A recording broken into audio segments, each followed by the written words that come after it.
Right, so guys, Dale Man, long-time friend of mine, asked me to do one of the interviews for his channel, and I thought about it and I rehearsed it, and 60 this year, there's so much that I'm going to break it down into little bits so as not to bore you too much. You'll have to put up with the lockdown here, and me of course. And so I think I'll start with my own personal journey in the martial arts, which started for me quite late compared to some. You see so many youngsters competing from the age of 5, 6 onwards. I was in a big football family. My dad and my brother, all big football fans. My brother, a superb player, had trials for professional clubs. I loved it as well, and we were hooked on the football. My journey started when we went on holiday one year to Exmouth at a camp called Sandy Bay. Now, this is back in 1973, so facilities aren't like they are now, and it had a big top, an old-fashioned big top. And on a Saturday night, they used to show a movie. And on this one particular Saturday night, while we were there on holiday in the heart of the summer, the midnight movie, and they didn't care how old the kids were, they didn't care about ratings. It was pre-Snowflake, and we all went as a family, alongside loads of other families, to watch, totally uncut, Enter the Dragon.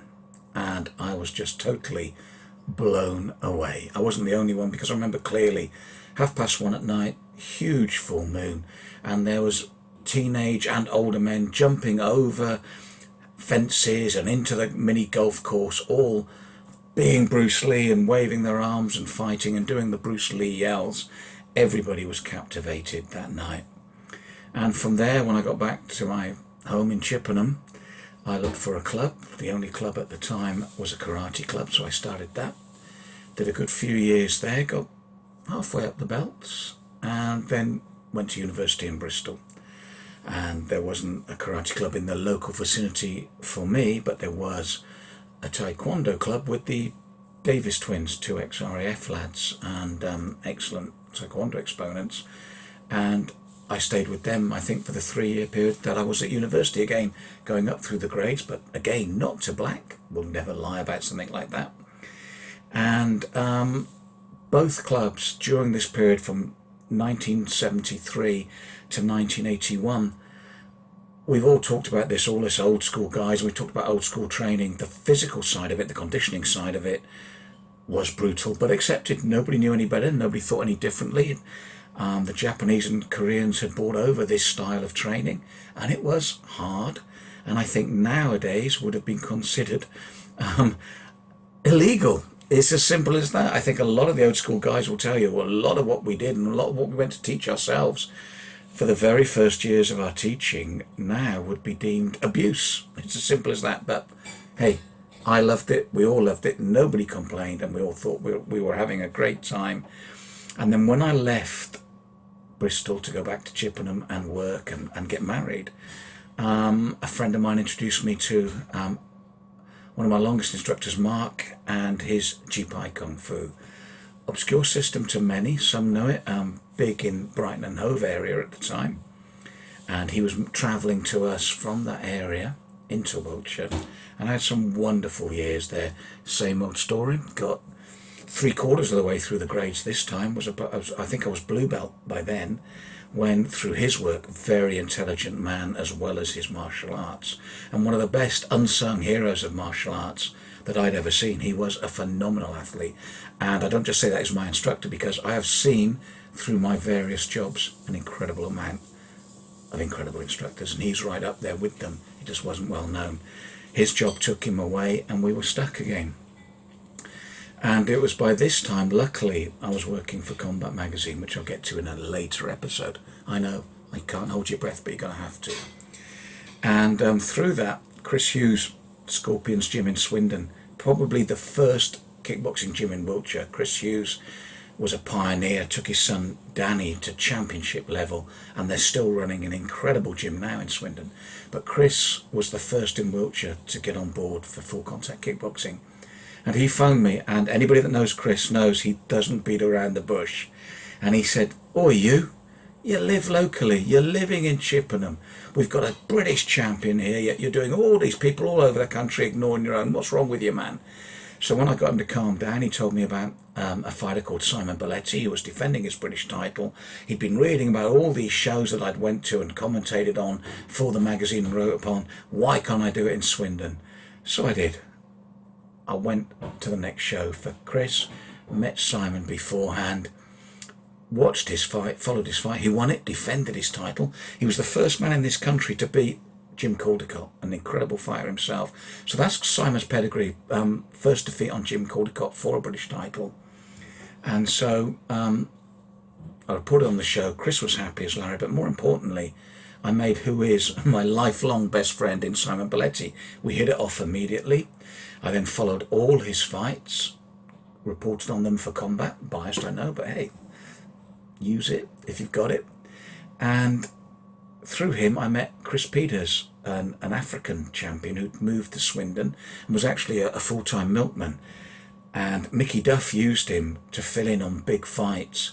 Never had the credit he deserved because he never got a full training camp. But Chris Peters, phenomenal boxer. Kirkland Land, Robert McCracken, he fought them always out of weight. He was a light welter, really, but fought almost as high as middleweight. I think he fought McCracken at light middle.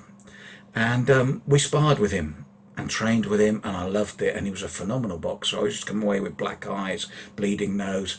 But also, he didn't like driving in England outside of his milk round on a milk cart. I mean, when you're Ernie going about 3 miles an hour, I suppose that's okay.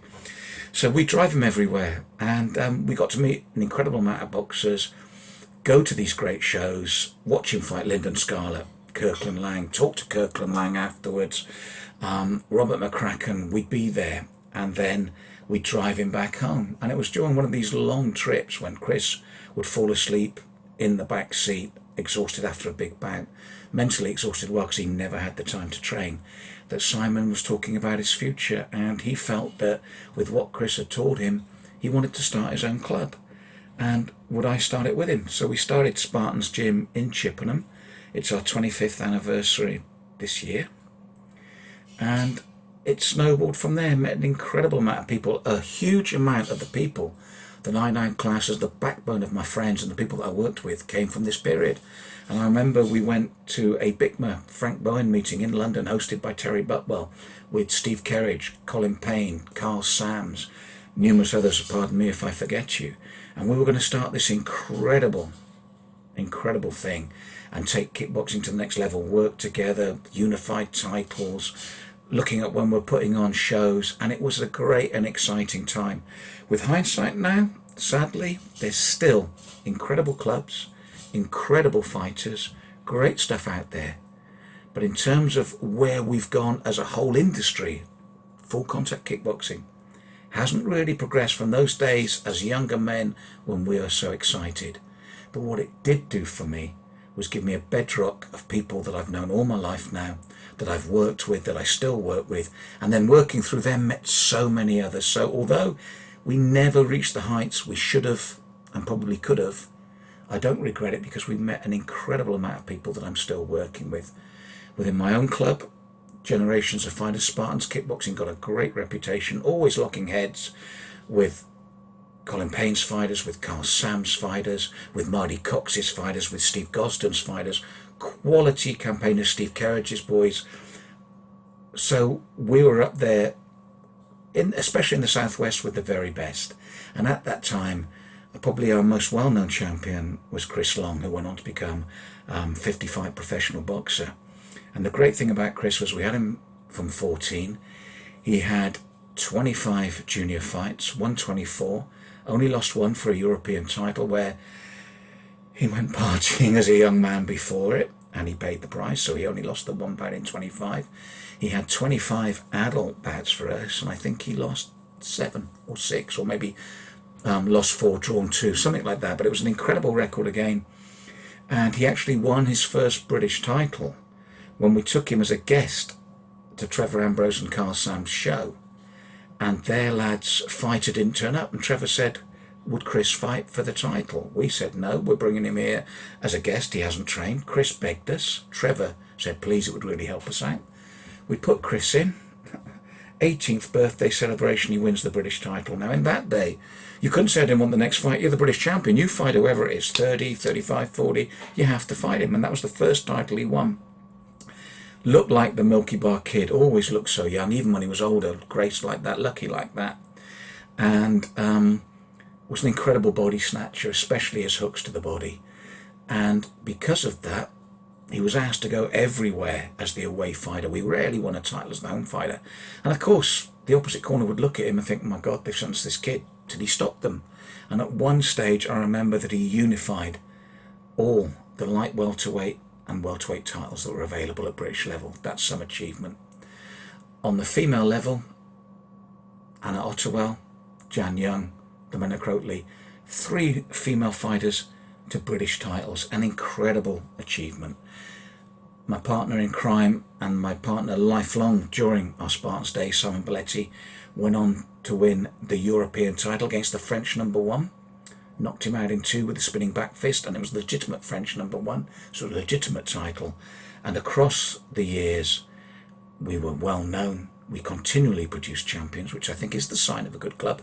Anyone can have someone walk through the door that's an incredible fighter and make a champion of him. It's when you consistently breed champions that I respect you, and I think we earned that respect.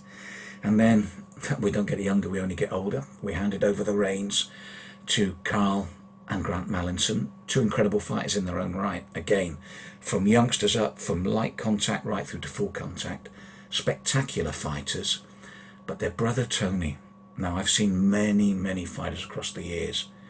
If he didn't have injury problems, for me was one of the most complete kickboxers I'd ever seen. I think if he could have stuck at it, and I said didn't have the injuries, especially a nasty back injury, that young man could have been absolutely phenomenal. As it was, he never reached his full potential because of the injuries, but Carl and Grant did and became feared fighters on the circuit. They're now running Spartans kickboxing. And Carl, once this lockdown is over, will make his professional boxing debut, and I think at cruiser or light heavy, given the right circumstances, he could really make waves. So, part 1, that was my career. Bit of karate, bit of taekwondo, a lot of kung fu, a lot of kickboxing. Got my black belt in kickboxing under Frank Bowen in Bigma.